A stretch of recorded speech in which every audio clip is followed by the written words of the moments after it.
The most confident people actually tend to be less intelligent. The most intelligent people actually tend to be less confident. This, as many of you may already know, is the Dunning-Kruger effect. The explanation for the Dunning-Kruger effect is quite simple. When you don't understand something very well, you also don't understand where you are deficient. I discuss this well-known concept as a key to understanding our relationship to artificial intelligence. We've all heard enough controversies. Some say AI should be avoided, and others say it should be fully embraced. Speech and debate competitions warn that AI-generated work will be detected and penalized. UN projects the AI market to experience a 25-fold expansion by 2033. Bill Gates and Sam Altman claim it'll completely restructure society. And look, I'm not here to give you a generic speech regurgitating these projections or say it should be used or not used. Actually, that we all need to be less confident about our opinions.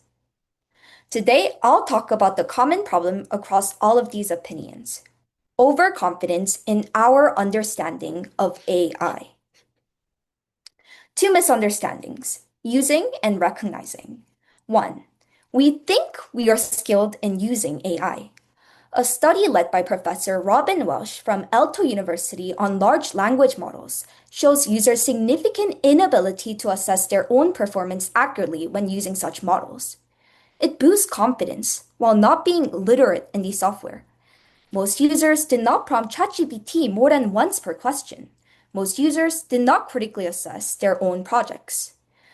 Now, you may ask, isn't this because people who use AI are dumb? Ironically enough, other studies prove that avoidance of AI is not a good indicator of intelligence. Predictably, across hundreds of participants completing logical reasoning questions, the less competent participants exhibited a refusal to use AI. Thus, people who use AI are not altogether the least intelligent, but those who use it blindly assume they're using it well. A 2025 survey by Either ties these results together. Nearly 80% of Gen Z professionals use AI tools for over half their work tasks, while the majority lack the skills to evaluate when AI outputs were wrong. The image is clear. Whether we use it or not, we are mostly blind to how the program works, or how we can prompt it better. This moves on to our second problem. Two, we think we are skilled in recognizing AI. Maybe you believe you can tell an AI written text. At least I want to believe I can. Researchers from the University of Sydney, Wales recruited 125 participants, including 26 that reported exceptional face recognition ability. Unexpectedly, even the super recognizers were 57% correct on average, similar to the chances of a coin flip.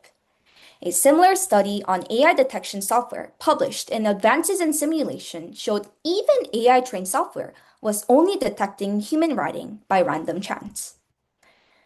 Well, even if you aren't overconfident in your detection abilities, a 2025 Pew Research Center survey indicates 76% of Americans believe this detection is possible.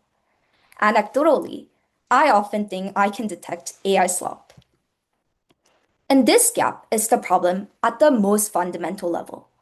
The truth is that AI usage is undetected, misunderstood, and worse, rewarded. Recent labor market analyses highlight that workers with the highest exposure to AI earn on average of $33 per hour, while those with the least exposure earn less than 60% of that.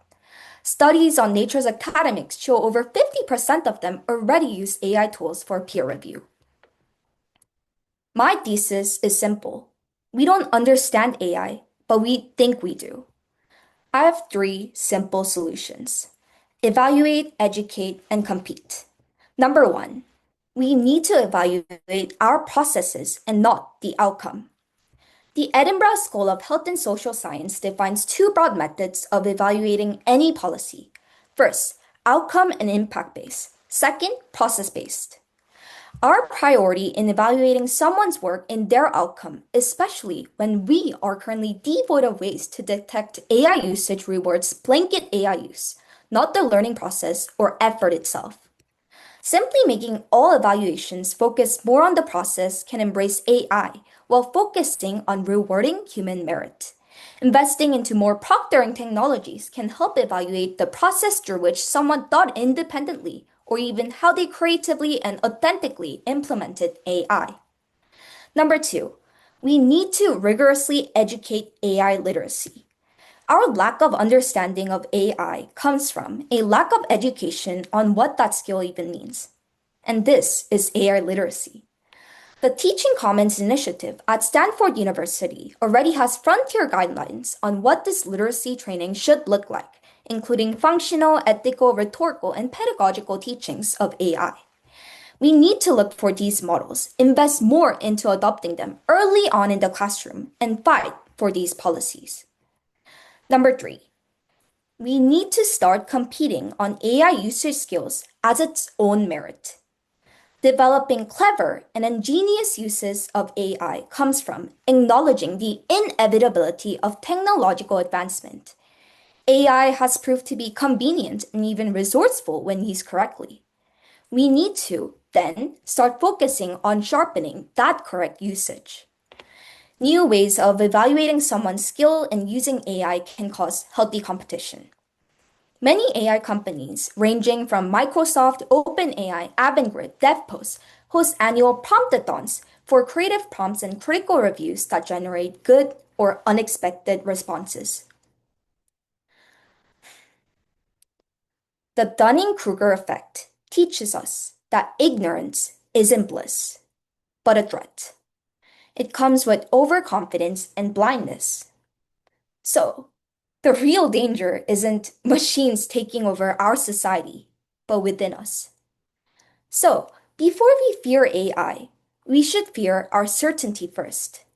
The future shouldn't belong to the people who are most confident, but to the people who best domesticate these new beasts. So, use it, don't use it. Whatever you choose, make sure that you aren't too sure. Thank you.